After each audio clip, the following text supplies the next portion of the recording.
Assalamualaikum warahmatullahi wabarakatuh. Hamdan wa syukron lillah, salatan wa salaman ala rasulillah, amma ba'du.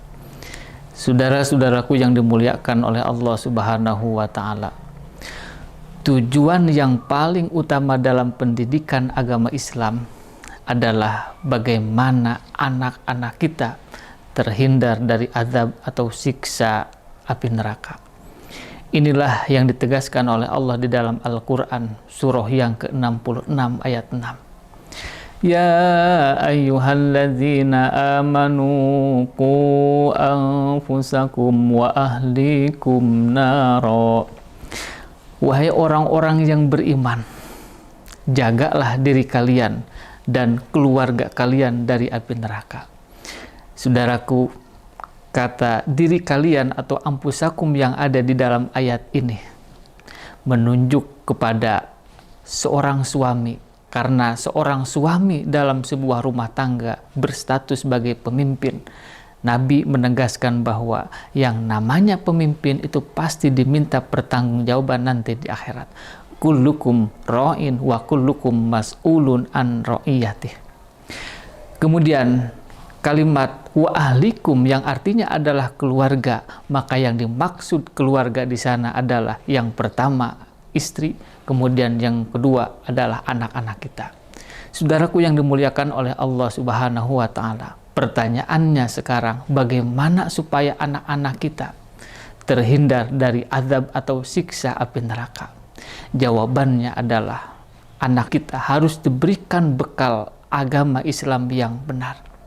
Kalau kita biarkan anak-anak kita tidak mengetahui ilmu agama yang benar, maka nanti azabnya, siksanya bukan hanya kembali kepada anak kita, tetapi akan kembali kepada orang tuanya. Dalam sebuah riwayat ditegaskan bahwa inna asyaddan nasi adzaban yaumal qiyamati man jahala ahlahu.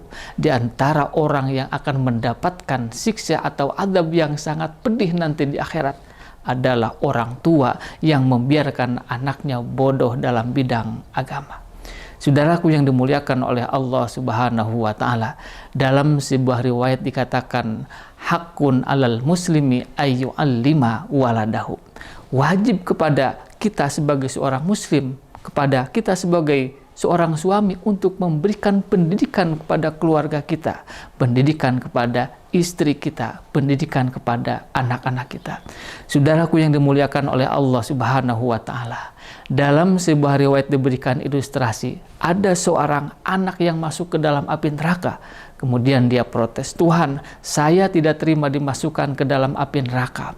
Kenapa? Karena saya masuk ke dalam api neraka disebabkan kezaliman orang tua saya. Dipanggillah orang tuanya yang di surga itu, kemudian ditanya, apakah engkau betul telah menzalimi anakmu itu? Kemudian orang tuanya mengatakan, Tuhan, bagaimana saya dikatakan sebagai seorang yang zalim, sementara saya sudah memberikan makan yang cukup, minum yang cukup, pakaian yang cukup kepada anak saya. Kemudian anaknya menyangkal, Tuhan, betul orang tua saya telah memberikan makan dan minum serta pakaian yang cukup, tetapi orang tua saya membiarkan saya ketika saya melakukan kemaksiatan. Saudaraku yang dimuliakan oleh Allah Subhanahu wa ta'ala, seorang anak yang dibiarkan sehingga dia tidak paham pada ajaran agama yang benar, pada pendidikan agama yang benar, dia akan melaksanakan sesuatu yang dilarang oleh Allah Subhanahu wa ta'ala. Marilah kita arahkan, berikan pemahaman kepada anak-anak kita bahwa betapa pentingnya ilmu agama Islam itu untuk masa depan kita nanti di akhirat, sehingga kita bisa terbebas dari dahsyatnya azab api neraka. Maka kita sebagai orang tua, mari kita kirimkan anak-anak kita kepada lembaga pendidikan yang di sana ada pendidikan agama Islamnya, sehingga kita nanti di akhirat bisa selamat dari azab api neraka. Saudaraku, inilah yang bisa disampaikan. Mudah-mudahan kita semuanya diberikan bimbingan taufik oleh Allah Subhanahu wa ta'ala, sehingga kita bisa memberikan bekal terbaik kepada anak-anak kita untuk masa depannya nanti di akhirat. Wal afu minkum wabillahi taufik wal hidayah. Wassalamualaikum warahmatullahi wabarakatuh.